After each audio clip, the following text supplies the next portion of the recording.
میرے محترم بہنوں، بھائیوں اور بچوں، السلام علیکم۔ میں امید کرتی ہوں کہ آپ سب ایمان اور صحت کی بہترین حالت میں ہوں گے، اور دعا ہے کہ اللہ سبحانہ تعالیٰ ہمیشہ آپ کو اچھے حال میں رکھے اور آپ کی طرف بڑھنے والے ہر شر کو خیر میں بدل دے۔ آئیے 7ویں پارے کا خلاصہ شروع کرتے ہیں۔ اس پارے میں سورۃ المائدہ مکمل ہوتی ہے اور سورۃ الانعام کی 110 آیات شامل ہیں۔ اس پارے کی پہلی اور دوسری آیت حبشہ میں رہنے والے عیسائیوں کے بارے میں نازل ہوئی۔ حبشہ میں جہاں مسلمان مکی زندگی میں 2 مرتبہ ہجرت کر کے گئے، وہاں ازہمہ نجاشی کی حکومت تھی۔ یہ عیسائی مملکت تھی۔ روایات کی روح سے نبی صلی اللہ علیہ وآلہ وسلم نے حضرت عمرو بن امیہ کو اپنا مکتوب دے کر نجاشی کے پاس بھیجا تھا، جو انہوں نے جا کر اسے سنایا۔ نجاشی نے وہ مکتوب سن کر حبشہ میں موجود مہاجرین اور حضرت جعفر بن ابی طالب کو اپنے پاس بلایا اور اپنے علماء کو بھی جمع کیا۔ پھر حضرت جعفر رضی اللہ تعالیٰ عنہ کو قرآن کریم پڑھنے کا حکم دیا۔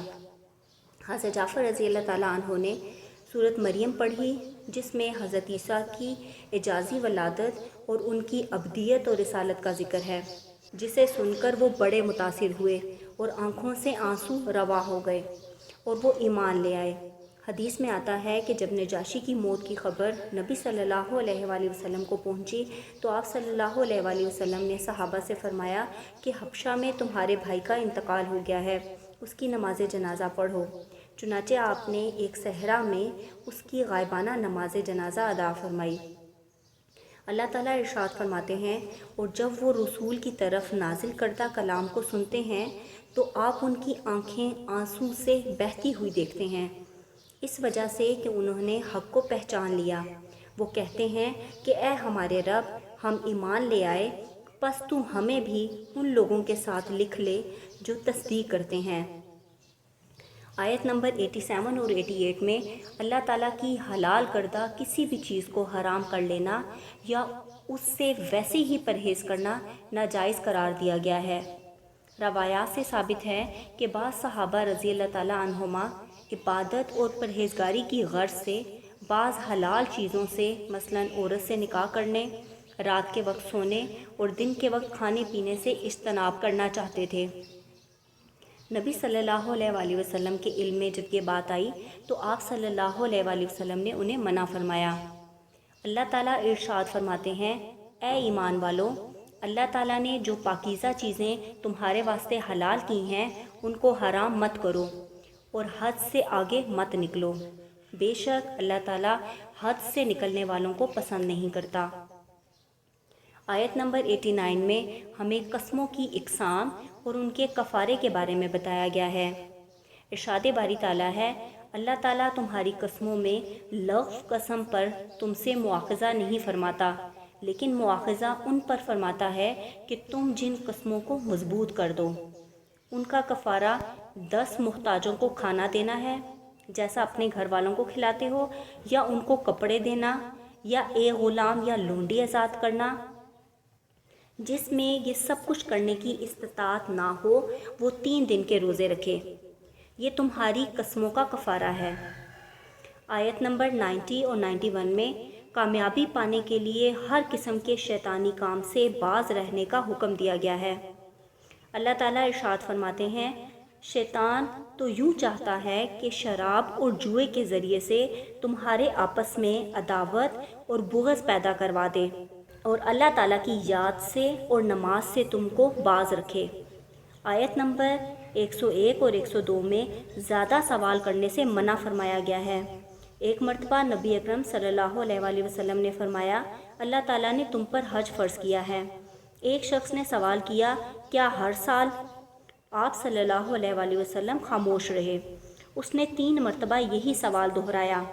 پھر آپ صلی اللہ علیہ وآلہ وسلم نے فرمایا، اگر میں ہاں کہہ دیتا تو تم پر ہر سال حج فرض ہو جاتا، اگر ایسا ہو جاتا تو ہر سال حج کرنا تمہارے لیے ممکن نہ ہوتا۔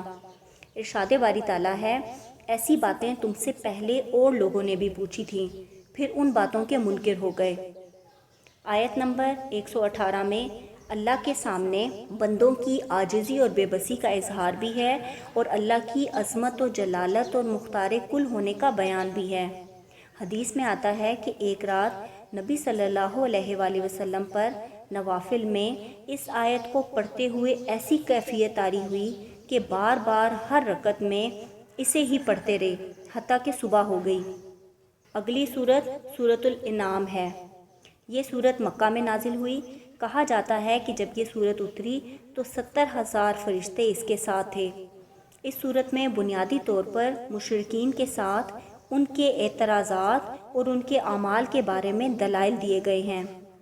آیت نمبر 12 میں اللہ تعالیٰ کی بے پناہ رحمت کے بارے میں معلوم ہوتا ہے۔ حدیث میں ارشاد ہوتا ہے جب اللہ تعالیٰ نے مخلوق کو پیدا فرمایا تو عرش پر یہ لکھ دیا، یقیناً میری رحمت میرے غصے پر غالب ہے۔ ارشاد باری تعالیٰ ہے اللہ تعالیٰ نے مہربانی فرمانا اپنے اوپر لازم فرما لیا ہے۔ آیت نمبر 17 کی روح سے نفع اور نقصان کا مالک صرف اللہ ہے۔ اللہ تعالیٰ ارشاد فرماتے ہیں اور اگر تجھ کو اللہ تعالیٰ کوئی تکلیف پہنچائے تو اس کو دور کرنے والا سوائے اللہ تعالیٰ کے اور کوئی نہیں، اور اگر تجھ کو اللہ تعالیٰ کوئی نفع پہنچائے تو وہ ہر چیز پر پوری قدرت رکھنے والا ہے۔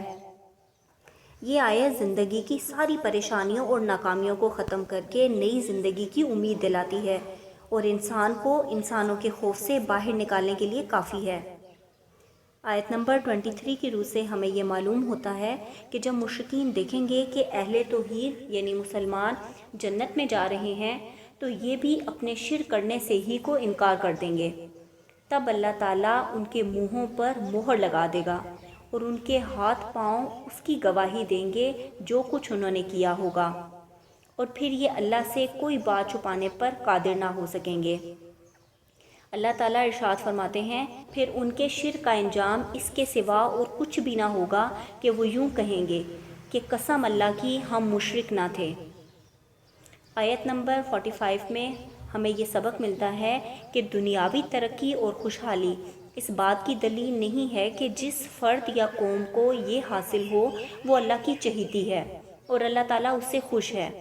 نبی صلی اللہ علیہ وآلہ وسلم نے فرمایا کہ جب تم دیکھو کہ اللہ تعالیٰ نافرمانیوں کے باوجود کسی کو اس کی خواہشات کے مطابق دنیا دے رہا ہے تو سمجھ جاؤ کہ یہ اللہ کی طرف سے اسے ڈھیل ہے۔ آیت نمبر 52 ہمیں یہ درس دیتی ہے کہ غریب لوگوں کو حقیر سمجھنا یا ان کی صحبت سے گریز کرنا نادانوں کا کام ہے، اہل ایمان کا نہیں۔ اہل ایمان تو اہل ایمان سے محبت رکھتے ہیں چاہے وہ غریب اور مسکین ہی کیوں نہ ہوں۔ آپ صلی اللہ علیہ وآلہ وسلم کو مشرکین کہا کرتے تھے کہ اے محمد تمہارے ارد گرد تو غریبوں کا ہی ہجوم رہتا ہے، ذرا انہیں ہٹاؤ تو ہم بھی تمہارے ساتھ بیٹھیں۔ اس پر اللہ تعالیٰ حضرت محمد صلی اللہ علیہ وآلہ وسلم سے مخاطب ہو کر فرماتے ہیں کہ مشرکین کے اس مطالبے کی وجہ سے آپ غریبوں کو اپنے سے دور نہ کرنا ورنہ آپ ظلم کرنے والوں میں سے ہو جائیں گے۔ آیت نمبر 76 سے 79 تک حضرت ابراہیم علیہ السلام کا قصہ بیان ہوا ہے کہ جب انہوں نے کائنات پر غور و فکر کیا تو انہیں معلوم ہوا کہ میرا رب اللہ ہے جس نے آسمان اور زمین کو پیدا کیا۔ ارشاد باری تعالیٰ ہے پھر جب رات کی تاریکی ان پر چھا گئی تو انہوں نے ایک ستارہ دیکھا، آپ نے فرمایا کہ یہ میرا رب ہے، مگر جب وہ غروب ہو گیا تو آپ نے فرمایا کہ میں غروب ہو جانے والے سے محبت نہیں رکھتا۔ پھر جب چاند کو دیکھا چمکتا ہوا تو فرمایا کہ یہ میرا رب ہے، لیکن جب وہ غروب ہو گیا تو آپ نے فرمایا کہ اگر مجھ کو میرے رب نے ہدایت نہ کی تو میں گمراہ لوگوں میں شامل ہو جاؤں گا۔ پھر جب آفتاب کو دیکھا چمکتا ہوا تو فرمایا یہ میرا رب ہے، یہ تو سب سے بڑا ہے۔ پھر جب وہ بھی غروب ہو گیا تو آپ نے فرمایا بے شک میں تمہارے شرک سے بیزار ہوں، میں اپنا رخ یکسو ہو کر اس کی طرف کرتا ہوں جس نے آسمانوں اور زمین کو پیدا کیا، اور میں شرک کرنے والوں میں سے نہیں ہوں۔ آیت نمبر 82 کی روح سے ہمیں معلوم ہوتا ہے کہ شرک سب سے بڑا ظلم ہے۔ آیت میں یہاں ظلم سے مراد شرک ہے۔ حدیث میں آتا ہے کہ جب یہ آیت نازل ہوئی تو صحابہ نے ظلم کا عام مطلب یعنی کوتاہی، گناہ یا ذاتی وغیرہ سمجھا، جس سے وہ پریشان ہو گئے۔ اور رسول اکرم صلی اللہ علیہ وآلہ وسلم کی خدمت میں آ کر کہنے لگے، ہم میں سے کون شخص ایسا ہے جس نے ظلم نہ کیا ہو؟ آپ صلی اللہ علیہ وآلہ وسلم نے فرمایا، اس آیت سے وہ ظلم مراد نہیں ہے جو تم سمجھ رہے ہو، بلکہ اس سے مراد شرک ہے۔ جس طرح حضرت لقمان علیہ السلام نے اپنے بیٹے کو کہا، یقیناً شرک ظلم عظیم ہے۔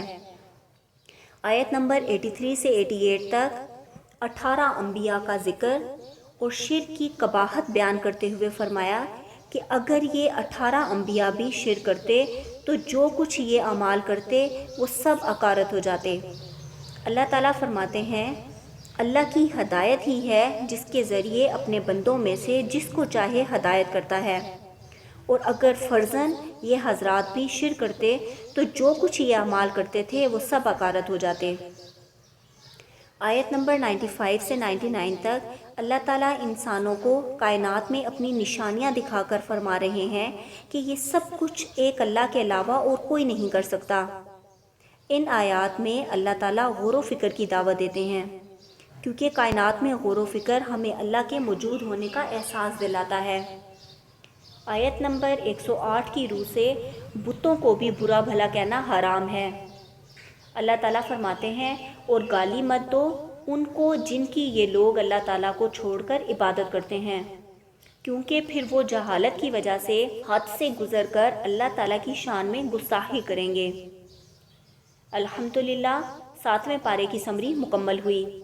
اس پارے کے خلاصے کی روشنی میں ہمیں کچھ کاموں کی عادت لازمی اپنا لینی چاہیے، مثلاً ہر قسم کے شیطانی کام سے اجتناب کرنا، دوسرے مذاہب کے خداؤں کو برا بھلا نہ کہنا، کائنات میں غور و فکر کرنا، ہر قسم کے شرک سے بچنے کی کوشش کرنا، اور اللہ تعالیٰ کی حلال کردہ کسی چیز کو بھی اپنے اوپر حرام نہ کرنا۔